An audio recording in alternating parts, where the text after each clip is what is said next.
observando aquele vão por entre as telhas, um enxame de abelhas parou para descansar. Me deu vontade de contar como é que eu faço quando me bate um cansaço e eu paro pra aliviar. Tão diferente das abelhas pequeninas descansando lá em cima, eu prefiro aqui no chão, olhando o céu por entre as folhas que balançam, com o vento embalando a dança, me acalmando o coração. Aqui eu nunca me aborreço e nem me zango, o bioma dos coreanos é o nome desse lugar. A natureza não tem pressa e eu tão pouco, vejo as nativas do oco, flor em flor polinizar.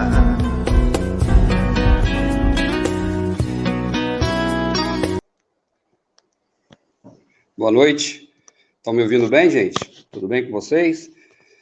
Meu nome é Júlio, eu sou o vice-presidente da AMES e eu estou fazendo aqui a abertura porque nosso amigo João teve um problema técnico lá com o seu celular e aí pediu para mim fazer a abertura para vocês.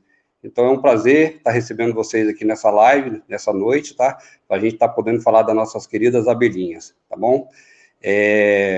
Agora vamos passar mais para frente aí para a gente já começar a nossa live sem demoras. Um abraço a todos aí, uma boa noite para a gente aí, uma boa live.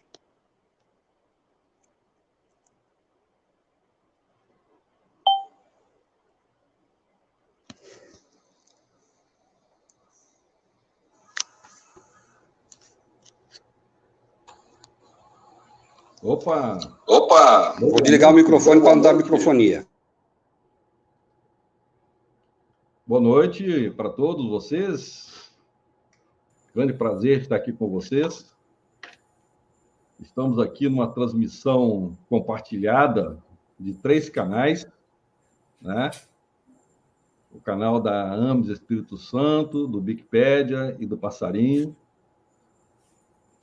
3 canais. O Passarinho representa 3 grandes ONGs da AMES, do Wikipédia e do Passarinho.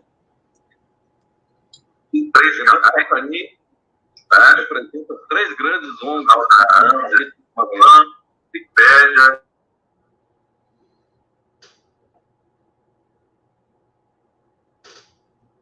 Tá dando eco, né? Tá repetindo a frase inteira. Não é só eco, não. Tá repetindo a frase inteira. E o Passarinho podia desligar o microfone para a gente ver se é do Murilo. O meu tá desligado, eu só ligo a hora que eu falo. Já estava desligado desde a hora que o companheiro falou, então não é aqui o eco. Vê se é o seu, Adair. Já estava desligado. O meu tá desligado também. Desliguei e liguei agora. Deixa desligado, Adair. Deixa eu dizer, se alguém tiver com o som ligado e o YouTube rolando, os 2 sons aparecem no StreamYard, então tem que desligar o som do YouTube, se estiver assistindo, porque tem aquele delay do YouTube, e normalmente é isso, né? É quem está com as 2 telas e o som do YouTube ligado, se for o caso. Eu não sei. Parece que realmente é o Júlio, né? Que eu tirei ele da tela e parece que resolveu o problema. Mas pode, às vezes, ser dupla conexão. Até no StreamYard a gente sai abrindo os programas. Eu faço isso de vez em quando, não sei nem o que eu estou fazendo, na verdade. Tanta novidade, tanto clique para lá e para cá. Murilo, já tem uma audiência fantástica, né? Nós temos que... Novidade, tanto clique para lá e para cá. Ó. Eu tô ouvindo toda a conversa em duplicidade, com realmente um delay aí de uns 5 segundos. Eu tô ouvindo. Agora complica, né? Porque... Aqui sumiu o eco total.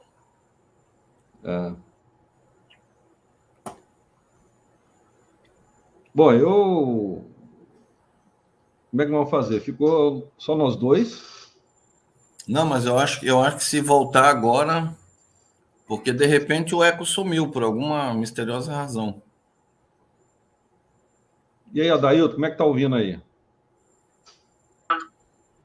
Porque de repente o eco sumiu por alguma misteriosa razão. Saiu. É o Adailton. Tá repetindo com o pessoal aí da AMS.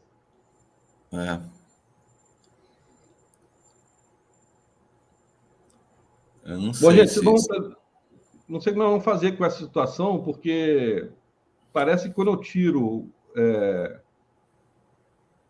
vocês dois da tela, parece que o problema é resolvido. Entendeu? Então, não sei como é que a gente vai fazer. Se vocês ficam nos bastidores, a gente chama quando for preciso, né? Se manifestarem alguma coisa, talvez. Mas agora eles estão na tela, vamos ver o que acontece. Murilo, vamos tentar o seguinte. Você fica que a live você que vai apresentar mesmo, né? Você fica só a tela sua. Tá vendo?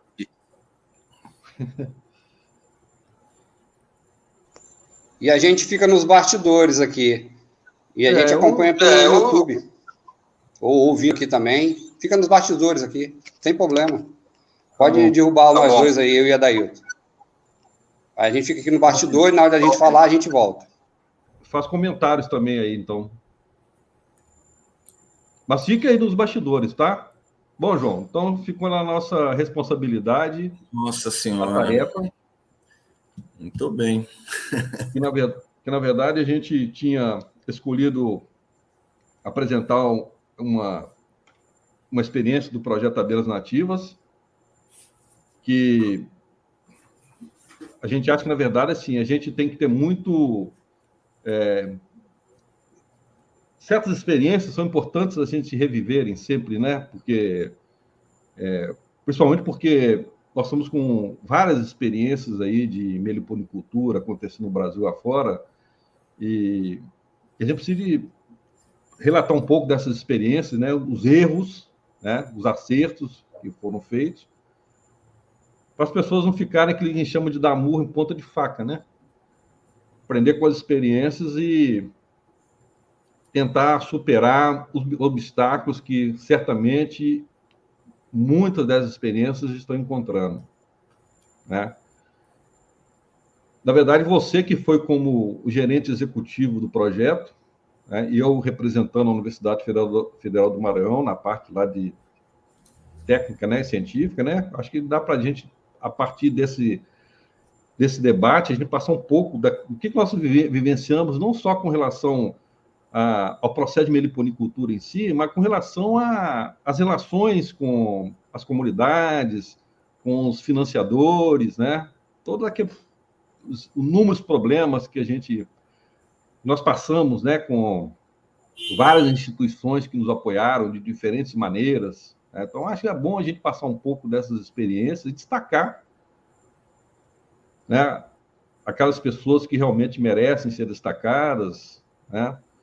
Os entraves que aconteceram, que dificultaram muito a gente poder avançar nessa experiência que foi realmente muito importante, no meu entendimento. Mas o que eu tenho uma visão é de que aquilo que a gente começou, né, desse processo lá de meliponicultura, porque o foco nosso estava muito ligado à questão da produção, né, o que acontece nas comunidades do Norte e Nordeste, é que eu acho que se perdeu muito a essência do que a gente achou que realmente era importante a gente trabalhar, né? A questão produtiva que eu estou falando, né? E a questão do poder que tem um produto que eu acho extremamente valioso, que é o mel das abelhas nativas, sem ferrão, que muitas das vezes a gente está acabando por matar a galinha dos ovos de ouro, né? Nós temos em mão uma galinha dos ovos de ouro.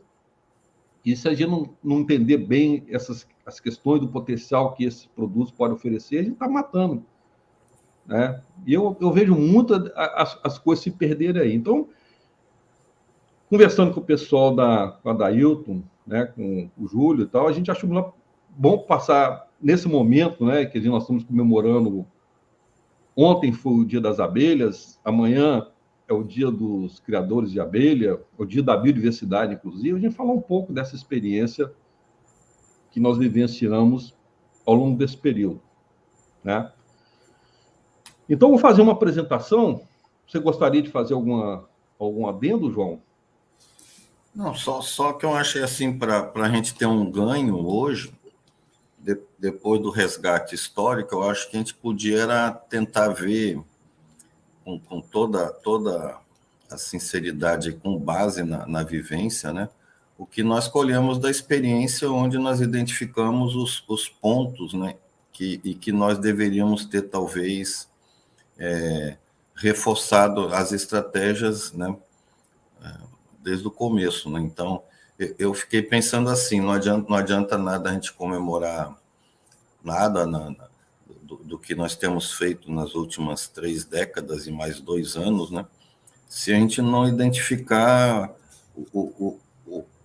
em que ponto nós poderíamos ter insistido mais para ganhar uma dimensão e que nós não percebíamos no momento. Agora a gente percebe, entende? Que por onde a gente ia, a gente poderia ter. E isso eu acho que a gente tem que fazer já para quem vai começar a partir de agora também já não ter esse aprendizado, já colher um pouquinho, né? Acho que nós tivemos muitos acertos, mas eu fiquei pensando durante a semana qual seria assim, e é mais ou menos o que você começou a colocar, né? A relação com as comunidades, a relação com os parceiros, a visão que a gente tinha do mercado, que a gente foi mudando também, né?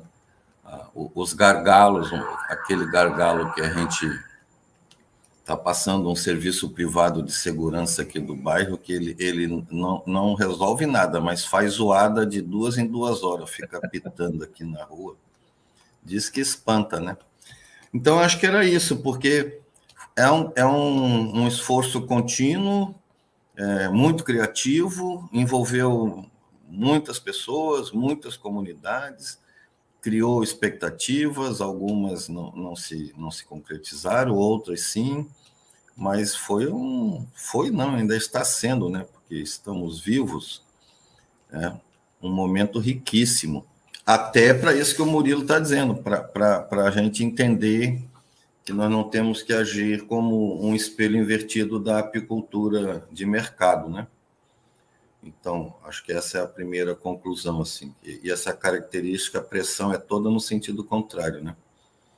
Do preço, à quantidade, da produção ao vasilhame, que tudo é calcado na ideia de mel que a gente tem da Apis, né? E que aqui no Maranhão tem um papel até muito, muito ruim do ponto de vista ambiental, falando da Apis criada principalmente pela apicultura migratória, né? Então, tudo isso nós vivenciamos, né? E a gente nem imaginava no começo da caminhada, quando a gente montava numa Toyota emprestada de uma empresa da região e viajávamos 700 quilômetros em 3, 4 dias, visitando 10, 15 comunidades, conversando com todo mundo, explicando, né? Eu acho que isso aí é riquíssimo, né? Pena que a gente não tem disciplina necessária para escrever essas coisas, mas do ponto de vista desse resgate mais político, menos interno e mais com uma visão do por fora. Pode ser por aí, professor, porque o senhor é que é o... Exatamente essa questão aí. Eu vou falar, então, assim, eu vou fazer uma apresentação aqui, de algumas coisas que vamos resgatar sobre o projeto, para depois tentar entender um pouco exatamente o que significou aqueles processos que aconteceram. Então, nós estamos focando num projeto chamado Projeto Abelhas Nativas, que, por força das circunstâncias, terminou em 2020, por conta da pandemia, né? Não tinha novo. Mas, na verdade, ela continua, né? Uma vez que as comunidades, muitas delas ainda estão tocando o processo, mas aquele processo de engajamento direto mesmo foi em 2020 que foi encerrado, né? O projeto em si. Mas ele começou em 2001, mas foi 2002 que realmente começou a ter os primeiros resultados bastante significativos desse projeto.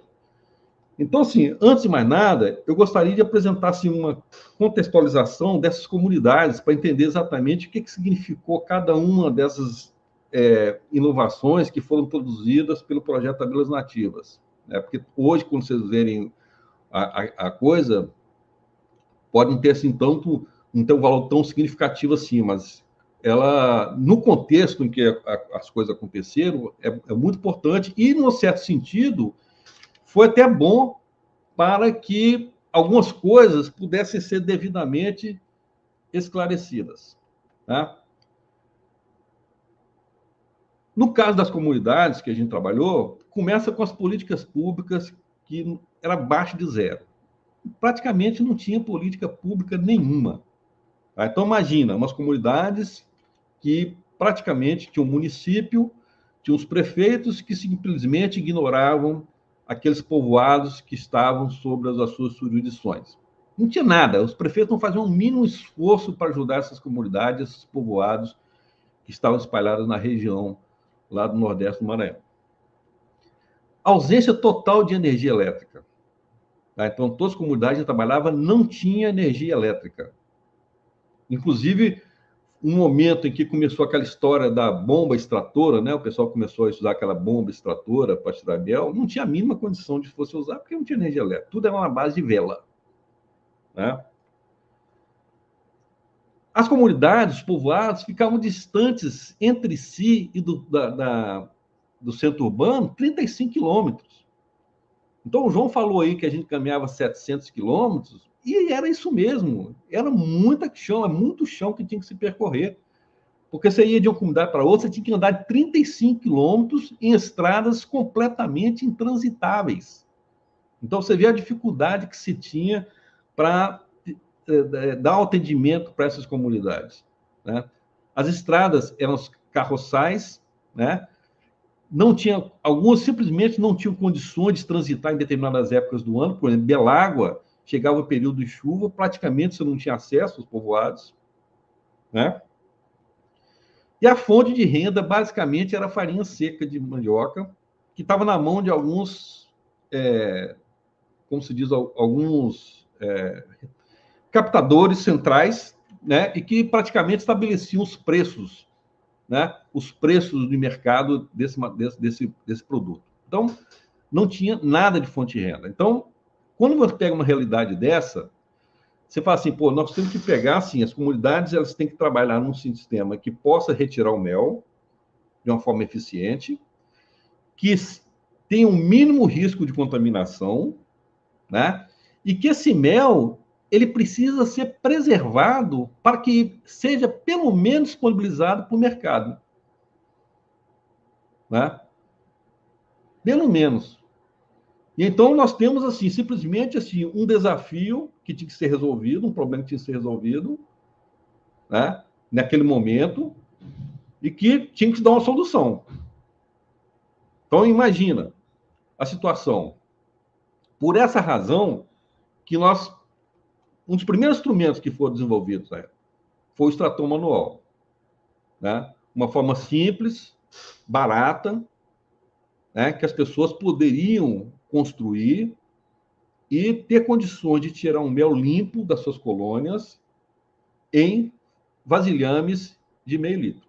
Então, a primeira coisa que foi desenvolvida foi o tal de extrator manual. Lembre-se que não tinha energia elétrica, não tinha nem como usar aquelas bombas, né? Até na época pensamos em comprar um gerador, mas ficava inviável, né? Comprar um gerador para ficar andando, não. Era uma forma que as pessoas tivessem acesso a um instrumento que rapidamente pudesse tirar o mel das colônias que estavam criando. Né? Então, esse é o primeiro passo. Vem outra situação a seguir. Bom, sobre o extrator, né? Foram feitas oficinas, como estou mostrando aqui na foto, né? Pessoas aprenderam a construir. O custo hoje de um extrator desse não passa de R$15. É fácil fazer, né?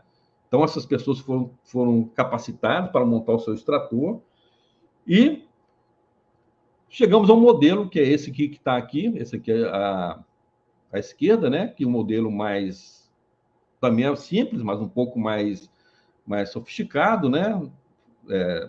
Alguns foram construídos com peça de aço, né? Caríssimos, a peça do extrator de aço, muito caro, mas acabamos encontrando uma forma alternativa que não eram tão barata assim, mas que era um custo relativamente baixo, né? Então, tinha esse instrumento todo aqui, essa base toda aqui, que permitia você ter um mel de qualidade. Então, as pessoas tiravam o mel, né, de uma forma adequada. E o extrator possibilitava que se fizesse o seguinte: você tirava o mel, e esse vasilhame era fechado e já ia direto para a maturação.